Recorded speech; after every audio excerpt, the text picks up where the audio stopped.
Sup my dudes, Valk here. Today I'm going to be talking to you guys about Minecraft Steve. Steve is actually really good. He's in one of the best units in this game, and that's not a joke. Minecraft Steve is absolutely insane. Now, you guys see me use his buff every single video, so we're not going to use his buff this time. I want to show you guys his damage path and how good he does at level 1. At level 1, how much damage he can rack up for cheap. Minecraft Steve is definitely one of the best units in the game.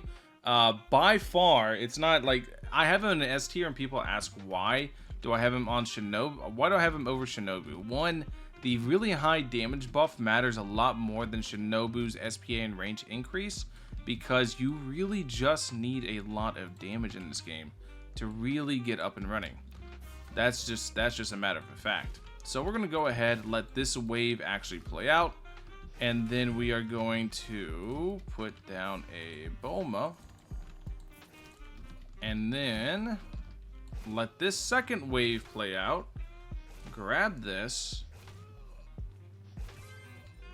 Alright, grab this, and then we're going to do this.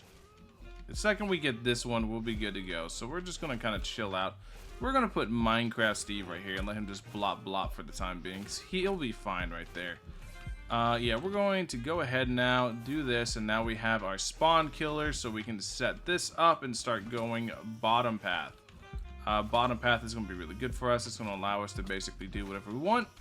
And now we can let you go ahead, focus last, and now we're good to go. Now we can just finish maxing out the Bulma here and start maxing out top path Steve. Because like I said, I know a lot of you guys know Steve's bottom path. You guys know how good it is. I don't need to tell you how good it is. We put the second Steve right here. He's only 2 placement, by the way. We're going to go ahead and do this. Actually, we want to sell that. That's right. Because if you guys eat the bread, he cannot get the other buff. He can't get his own golden apple buff. It's tragic, I know. But I want you guys to see exactly how much damage he just starts cranking out for really cheap. You can see here he is a whopping 4,200 attack.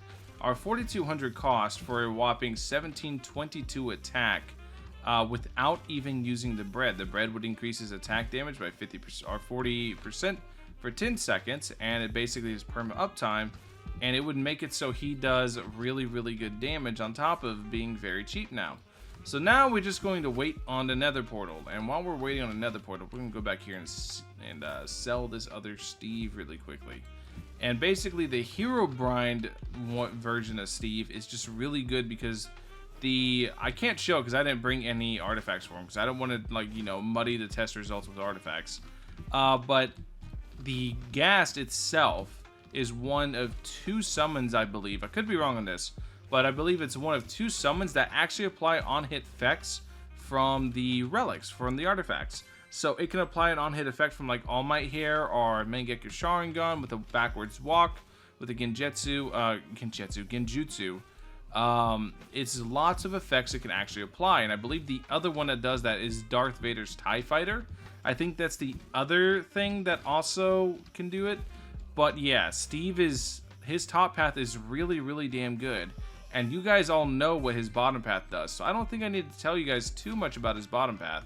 But his top path is very good. It's just very expensive, but he gets to a really good damage value while you're waiting on the money. His damage value, his damage modifier is going to be pretty high because he's going to be able to basically reach a really high attack stat due to him self-buffing, which would stack with other buffers, except for, I believe it doesn't stack with Golden Apple. We can test here in a bit. Actually, you know what? Let's test right now. Why not? What's stopping me, right? What's stopping me from testing right now? So let's go ahead. Let's just go all the way up, and let's see. You can see now he is at 8,183, and now he's at 11. It does stack, so he's at 11,692, or 629. So yeah, he's able to stack with himself in this regard. I was led astray, misled, bamboozled, Bandersnatch. I was told it doesn't stack, but it absolutely does. And you guys can see how much damage he's able to get to at level 1. Level 1, rank 0. I haven't ranked up Steve at all because he takes diamonds. And all my diamonds from this stage are getting turned into materials for Broly, for Whitebeard, etc. The only thing to keep in mind is he is single target right now, I believe, inside of this, so that's one thing to really consider. But yeah, other than that, you guys can see exactly how insane his attack stat can get, how strong he can get, and just how crazy it is in general. I'm curious if we're actually going to be able to max out a Nether portal now. If we're ever even able to be able to show you what the gas do. We should be able to, because I do have a Bulma up and running, but yeah. That's just a matter of, can we really? So we are chilling out, looking at it, and seeing exactly what is going on with this. Yeah, we just need we need 10,000 more dollary dudes. We got this. Really, really easy. Just like I said, once the gas come out, they're gonna carry so hard. The gas are so good. There's a reason this Nether portal costs so much. 23,000 gold is quite a bit. It is really, really, really high up there. So yeah, that's exactly what we're going to do with that. And yeah, now we're just waiting. Just simply waiting to see exactly what happens. We need 5,000 more golds. What is that? It's probably like next wave, right? At wave 13, we can finally get down the Giga Nether portals and see what they do. Let's sell our Jotaro, right? Let's sell him. Let's let Steve carry. Yeah, let Minecraft Steve carry. Now you can start seeing the lightning bolts. Jotaro's carrying a little too hard because I have my Jotaro invested in. So now you guys can see Minecraft Steve starting to do his thing. But this is one problem that he has that a lot of units actually share with him, is the fact that they can get overwhelmed by like big waves. This is why single target really isn't that good in this game, because look at the sheer amount of enemies that are on his way, right? And this is why I wanted to sell Jotaro, so you could really see his main weakness is the fact that he really is going to get overwhelmed by these massive hordes and massive waves of enemies, and it's going to be really hard for the like average player to deal with it, right? Because he has to have some weaknesses, right? He has like the best buff in the game, or the best in terms of sheer numbers, the best buff in the game. So he has to have some weakness, and that weakness is 100% that. But now we start the ghast, and now the ghast is broken. Now, what the ghast does, right? You guys can see what the ghast does. The ghast has a 1 SPA, and it absolutely shreds. And you gotta remember, see this little shot the ghast does? Like, I don't know if you guys are looking at it, but the shot that the ghast is doing over here. This shot, it does AoE, and it provides on-hit effects from the artifacts like I was saying. So you would be able to absolutely just shred if you actually were able to get to the 23k upgrade in time. Look at the attack stat on it too. It's like a solid, what, 60% of his attack on like a 1 SPA. If you were able to get to the ghast upgrade in time, you were going to absolutely be able to shred hordes of waves and apply really good on-hit effects, like I said, like All Might Hair, Death Note even, or Mangekyo Sharingan. You're going to be able to do some really crazy stuff, and you guys can see exactly like how good it is. 14, 730, etc. I want to try to Nami buff him and see if the gas can crit. I don't think they can.